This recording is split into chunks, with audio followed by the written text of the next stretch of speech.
Hi, everybody. Welcome back to Mom and Mind. I'm your host, Dr. Kat. Today's episode is another SOAPBOX Edition. It's where I let loose a little bit and go off a little bit on the things that I see coming up around us that are, to say the least, upsetting about things related to perinatal mental health.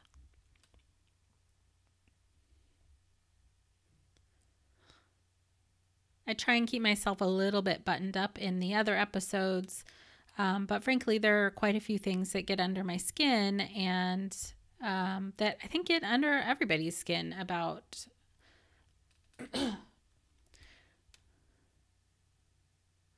related to lots of stuff. So I'm going to skip around a little bit today and just kind of tell you a little bit about what's on my mind and then maybe even add in a couple of good things that are happening.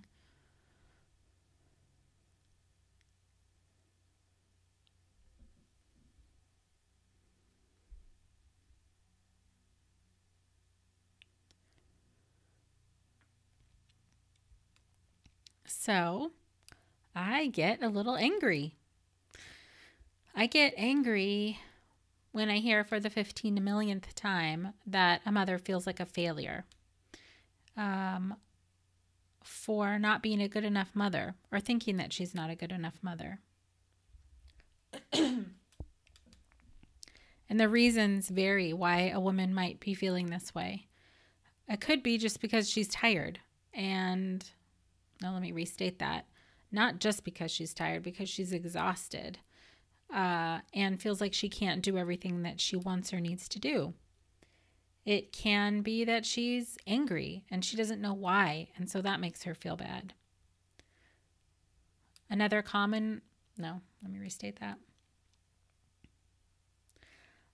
reason I hear that moms feel like a failure or that they're not good enough is because they can't breastfeed. Or they don't want to breastfeed, and the pressure to breastfeed is super duper high.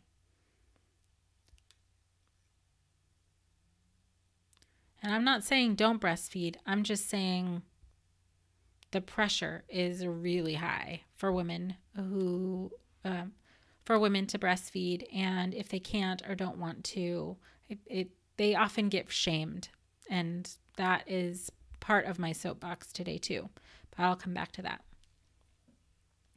Some moms feel like a failure because they don't know what they're doing. They have this brand new job, they don't know how to do it, and instead of feeling like, hey, it would be really cool to have some help to figure out how to do this new job, they end up just feeling like, oh my gosh, it's just me, I don't know what I'm doing. This isn't the first time I've talked about it, but it really does bother me that all of that pressure goes back on to the mom. I hear that moms feel like failures because they don't want to hold their child all the time. And then on the flip side, I hear that moms feel like failures because they can't leave their child at all. They don't want to leave their side for a minute and feel too anxious to let anybody else be with them. In relation to that, I also hear that moms feel bad for not being able to leave the house. And then some moms feel bad because they can't stay in the house. Some moms feel horrible because they feel like they have to do everything. And then other moms feel horrible because they're not doing enough. So what gives? How is anybody supposed to feel okay in any of this? And I think, there are a lot of reasons why the burden of this feeling and responsibility comes back onto moms because, frankly, we don't do a very good job of supporting mothers. We don't do a very good job of supporting fathers. We don't do a very good job of supporting families. It is not yet permeated into our cultural context that new families need support. It's not automatic that they get the support that they need, and certainly if you have money, then you can buy support. But if you don't have money, then what are you going to do? Ideally, you could rely on family, but if family's not around, which I see a lot, like people who have had to move away for work or jobs or something like that. They don't have anyone around. Or there's conflict in the family, and their parents or people who they would like to rely on are toxic for them, and so they can't rely on them. So part of my soapboxiness is that we still have a long way to go on creating an environment that is supportive for new families. And again, I've said before, there are quite a few organizations and people doing a good job and doing a lot of work to get this support to families. But our failings as a culture, as a society, are super clear to me, that we're not all doing this. It's not in our... It's not woven into the fabric of what we do. In other countries, it's so woven into the fabric that it's not even, you don't even think about it. It's just part of what you do to support a mom or a family. But here we have to put some effort into it. We have to really think about it.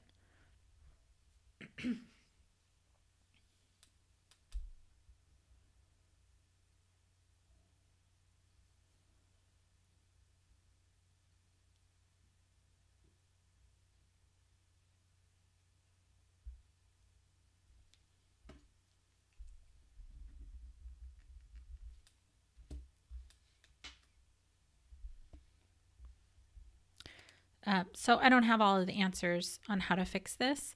And I don't think any one of us has any one answer that will fix it. This is a collective issue that we're all working on solving. And I think one way to work towards that is talking about it and having calls to action and giving people ideas on how they can support families, like we tried to do on this podcast. And if you're somebody who has a resource that is supportive to families and that is accessible to low-income families, that is accessible to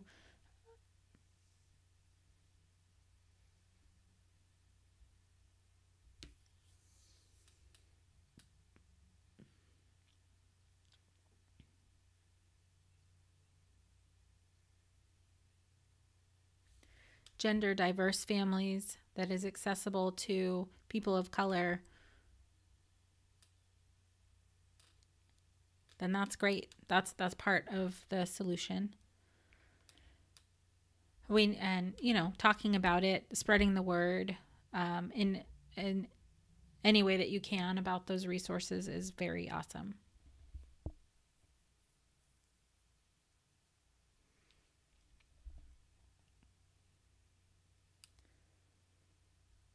But that's one aspect of it. Another aspect is how we talk to each other.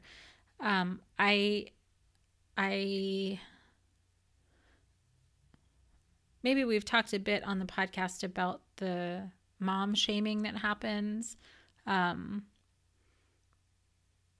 some of this is tied into what I was saying before, specifically with like breastfeeding, or that moms who don't or can't breastfeed are shamed. We'll have a whole episode on that. But there's a way that we talk to women and talk to mothers. They're in this really complex transition, whether it's your first child, second, third, fourth, fifth, whatever. Your life is changing. There's no doubt about that. Something is changing, and sometimes in a very significant way, and in ways that we can't see looking in from the outside. We have no clue what's going on with a new mom and all of the factors that are impacting her. But we make really shorthand judgments and assume that they should be doing X, Y, or Z, and then feel free to tell them about it, what we think they should be doing, and how dare you not be doing this, and you should do that. I mean, for me, I don't like people telling me what to do. I appreciate support, and I appreciate suggestions, and I appreciate problem solving. But I certainly don't like somebody coming in and telling me that I'm doing something wrong, when whoever's talking to me doesn't have the full context of my everything. But we do that to other moms all the time.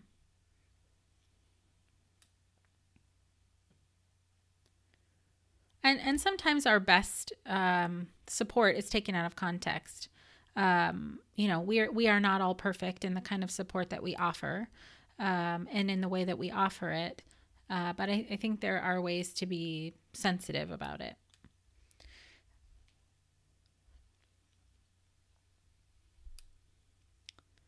The kind of shaming that we see, or that I hear of a lot, often comes from inside the family too.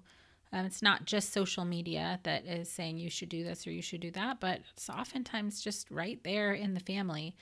Family members who have a really specific idea about what should be done or how it should be done. Often I hear, well, this is how I did it, so it should be fine for you. Or this is how I did it, so that's what you should do too. If you don't do it my way, your child is,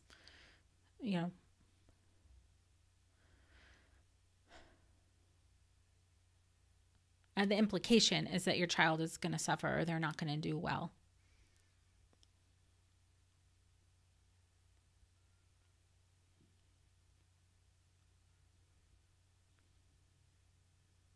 And then the burden is on the mom to either sit there and listen until somebody's done talking at them, or to try and set a boundary, with that person or those people, if she even has the energy to do that.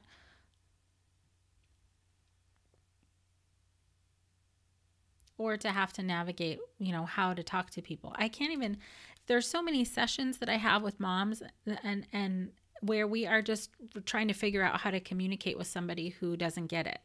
Trying to communicate with somebody who is telling them what they should do and takes offense when the mom or new mom has a different idea about what they want their life to look like with their new child. And it ends up being that there's just a whole other workload on the mom who is navigating all of this stuff to have to then try and navigate this other relationship and most moms are trying to keep the peace, on some level. And that's just so much work.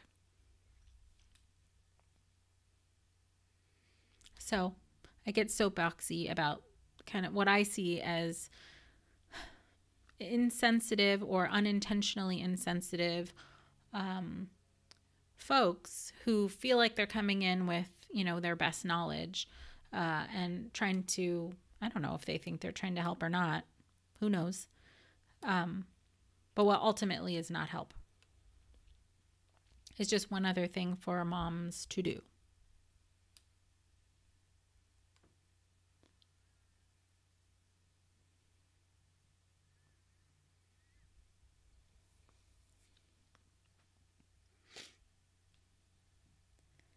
What I really want to say to all moms, your situation is unique to you. How you are trying to navigate through having a child or 2 or 12, however many, you're going to hear a lot of stuff from a lot of people who think they can tell you what's right for you. And it may or may not feel like you're failing because of all of this other information you're getting from the outside. I want you to know that you are not a failure. There are, I don't even know how many books out there on how to feed your child, how to help them to sleep, how many times you should bathe them, how they should be held, what kind of carriers to use. And yeah, those are all things to look into. But my view is ultimately that if you're reading a book on how to do X, Y, or Z and it is not working, it's not necessarily... Now let me restate that. If you're reading a book or looking for information online on how to do X, Y, or Z as a mom or with your child, and you're finding that is just not working for you, it doesn't mean that there's anything wrong with you. Ultimately, if it doesn't work for you, it doesn't work. This is a trial and error situation. On to the next. I really see a lot of people trying to push themselves into that I'm supposed to be doing this, so I'm going to do this, without really being able, without really having the support to reflect on if that's actually working for them, if that's actually something that fits into their life, into their lifestyle, and ends up, being another way that moms feel stressed out.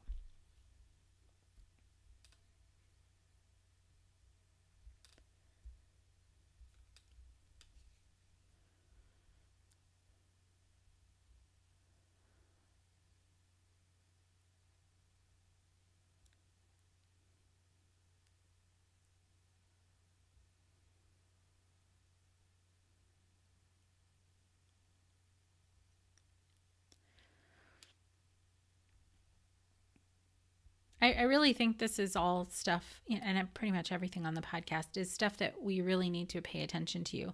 I had this sort of utopian, magical idea that if we could figure out and really get to the heart of how to treat mothers, not just how we talk to them, but medically, emotionally, in all aspects of their care, like understanding and treating maternal mental health and perinatal mental health, and health issues in general, with the right kind of support, we could lessen the impact of bad stuff on generations to come. So stay with me here for just a moment. So we know that the egg that is half of you, half of your genetics that made you up, was grown inside your mother when she was in your grandmother's belly. We are born with all of the eggs that we're going to have. Let's just trip out on that for a moment. That's pretty amazing, right? You were in your mom, in your grandmother. Amazing.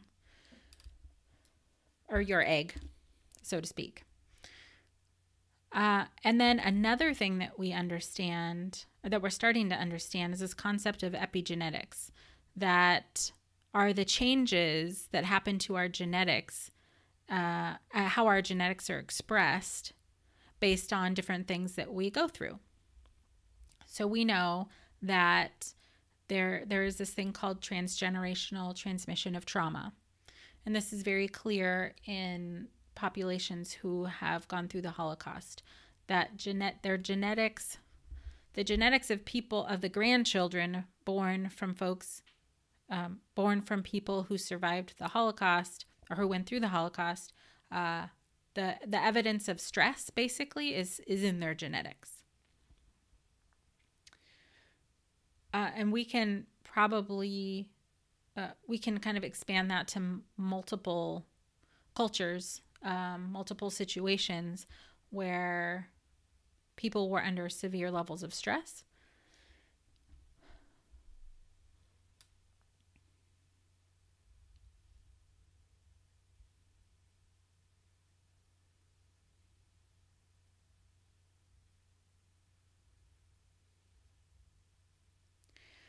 So with all of the things that happen to people throughout their lives, especially people who grow up in highly stressful environments or experience something that's incredibly stressful or traumatic in their life, if we could kind of take out the factor of how they are treated during pregnancy,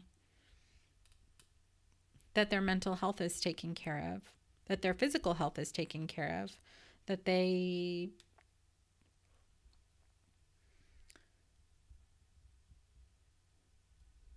have this safe space. Again, this is my fantasy, that they have this safe space where they're getting all of the care that they need, and we are taking away stress that's preventable.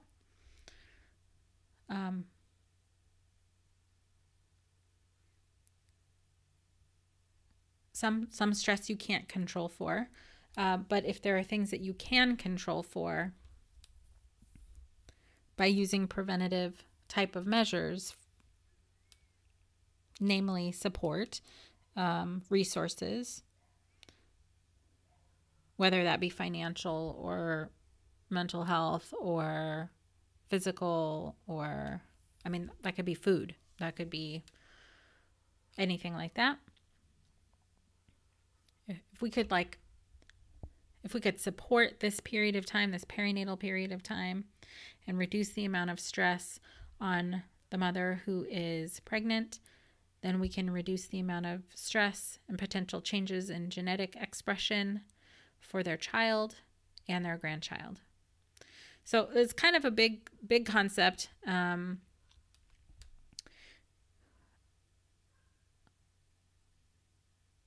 But in my mind, in this like universe that I've created, in my mind, that we are taking care of people in the best way possible, in the way that they need, and giving support after the baby's out. It's just not just during pregnancy, like reducing stressors during delivery, frankly, after delivery. When the baby is out, then we're lessening the impact of stress on the mother, on the child, then on their development, on the child's development. And in their very first formative years, so that they can develop in a healthy way with the resources that they need. I guess that's my goal. I don't know how to do all of that, but that's my fantasy goal, is to create an environment where perinatal women and new families are held in such high regard and held with such careful attention and intention and support that basically we're raising healthier and healthier generations.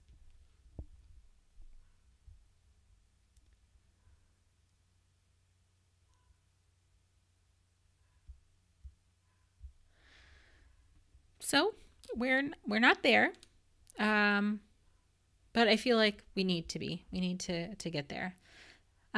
Some really cool things have actually happened recently. There's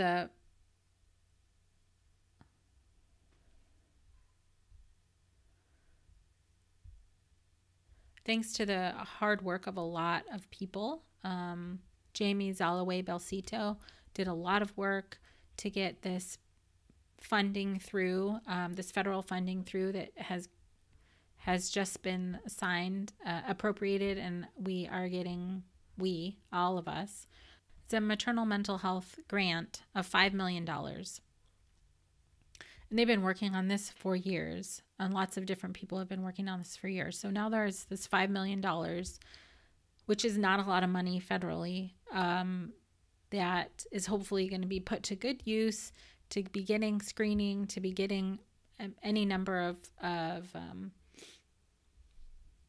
things set up for maternal mental health. That is a great continuation of all the effort that everyone has been putting forth. If you want to listen to a little bit more of that, to understand what I'm talking about, go back to episode 46, Advocacy and Bringing Postpartum Depression Out of the Shadow, to hear Jamie's interview.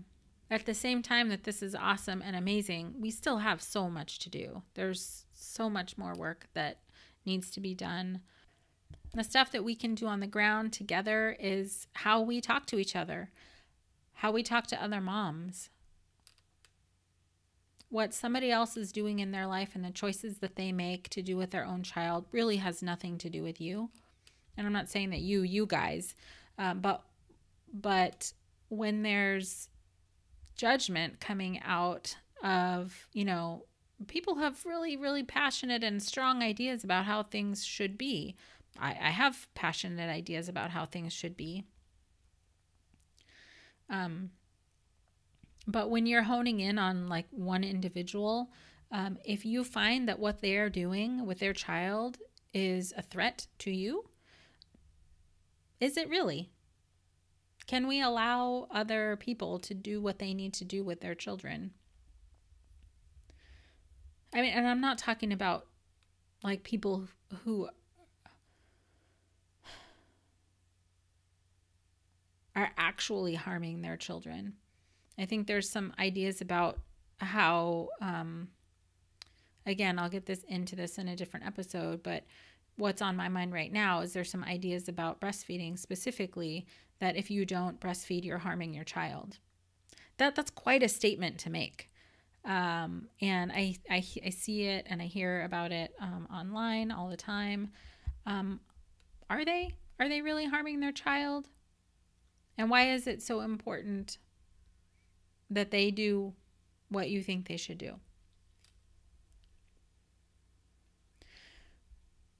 Again, this is one of those hot button issues, and I'm probably going to get a lot of emails and comments about, that I shouldn't be talking about this in particular, but I think we have to talk about it. There's this pressure out there, whether it's overt or covert, invisible or clear as day, that people are telling other moms what they need to do with their bodies and what they need to do with their children. I find it super invasive and pretty inappropriate. If you want to be supportive, if you want to really have a conversation with a mom and find out what their struggles are, what their context is, like all of the things that are in their life that they have to deal with, and help them problem solve, help them figure out what's going to work for them, cool, do that all day if that's what they want. I've just seen far too many arguments online about this and many other things that I just felt the need to speak out about it. Like, can we just support each other? Is it hard? I don't know. Let me restate that. Can we just support each other? How? I need to restate that again.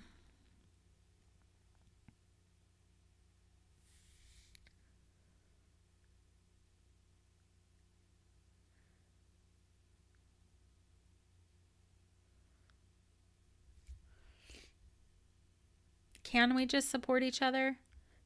I mean, everybody's out there doing their best. And this is a really hard job. It's a hard job to be a parent, let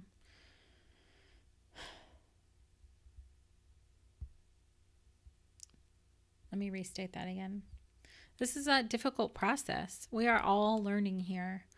And I guess part of me just has very little space for people who want to be adamant that everyone else do exactly what they think.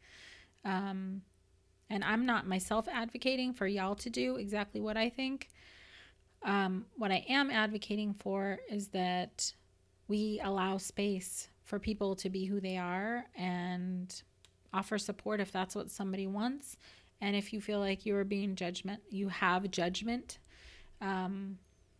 then reflect on it. Reflect on that about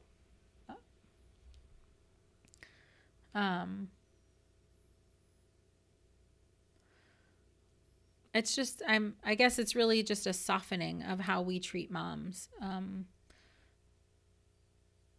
Just seems like a good idea.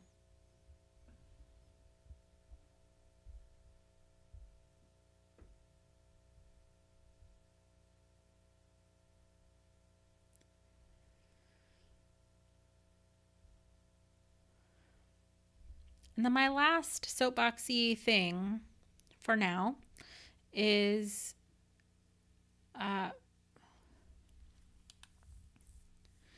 there in California here where I am, there's some bills that have been that are trying to be passed through our legislation or looked at in any way, in any case through our legislation here. And there are some recent articles and pushback on no, let me restate that.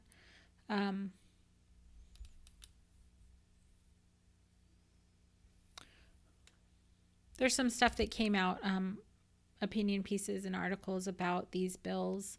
Basically, the bills are there to support screening and to have screening be in OB clinics and stuff like that.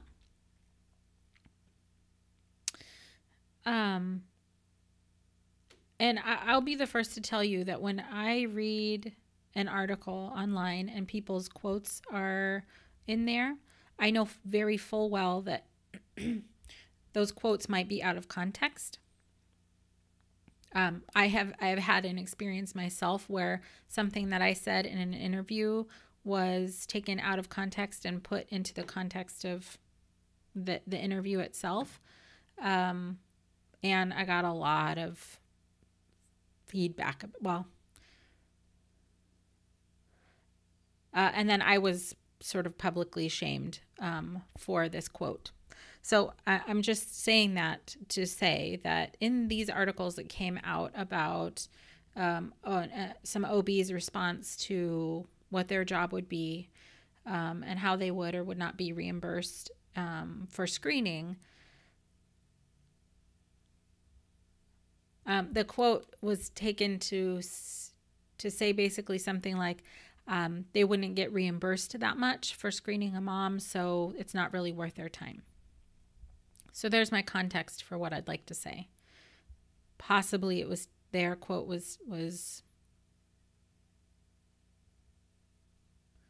I don't know if that was the intention of their quote or not.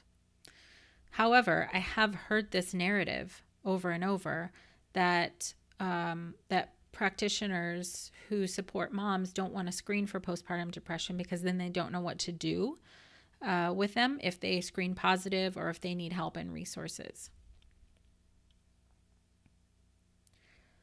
I'm just going to call BS on that.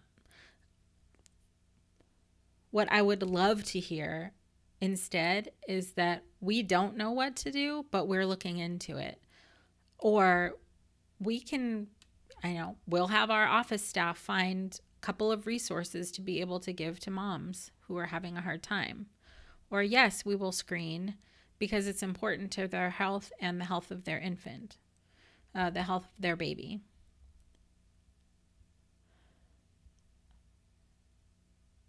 And yeah, there's still this disconnect between physical health and mental health, which is, a whole other full podcast, like not just one episode. But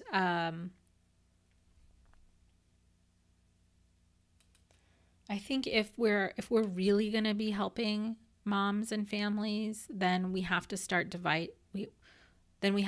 dividing mental health and physical health and have them both be assessed in the same place as much as possible.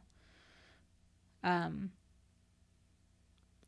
OB clinics, in pediatrician offices, with doulas, with midwives, with lactation folks,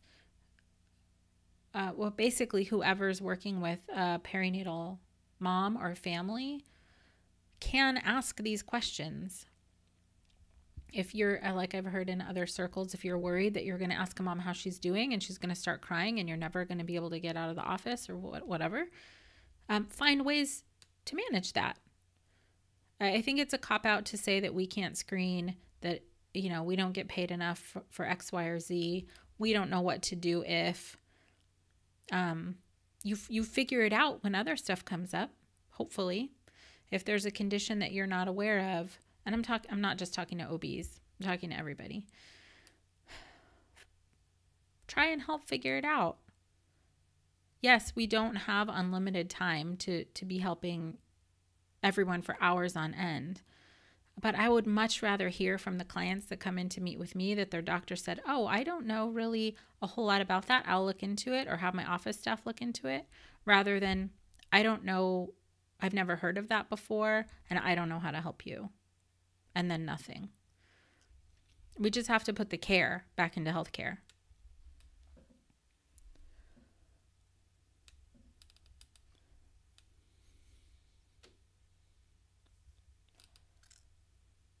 It seems to me that the answers are out there, that we can all be doing a better job. We can't all do everything, but I think there are parts of this that we can all pick up a little bit better. If you don't know what to do with a mom who's having a hard time, find somebody who does. Look online. Go to Postpartum Support International's website, postpartum.net. just type in help for postpartum depression online, and I'm sure something will come up, some direction.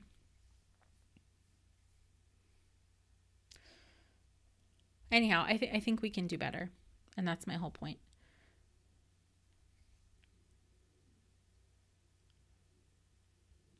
So, thanks for coming on this ride with me today.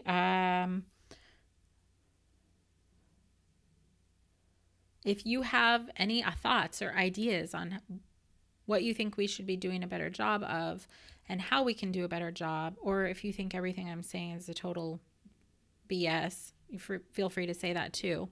But I'd love your feedback. I'd love to hear what you guys think. And,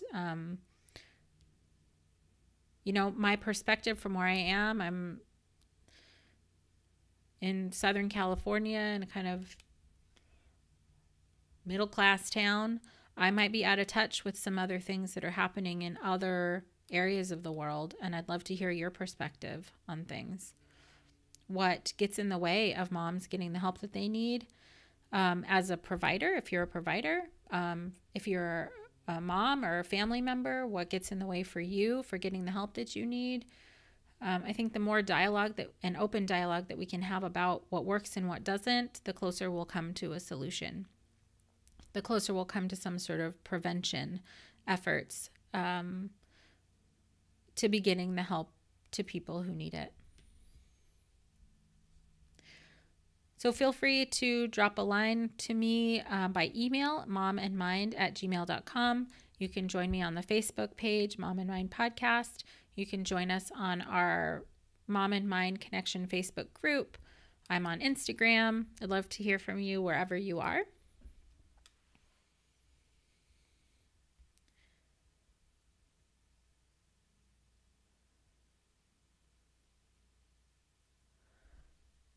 And thank you so much. Thank you so much. No. Thank you so much for listening. And until next time.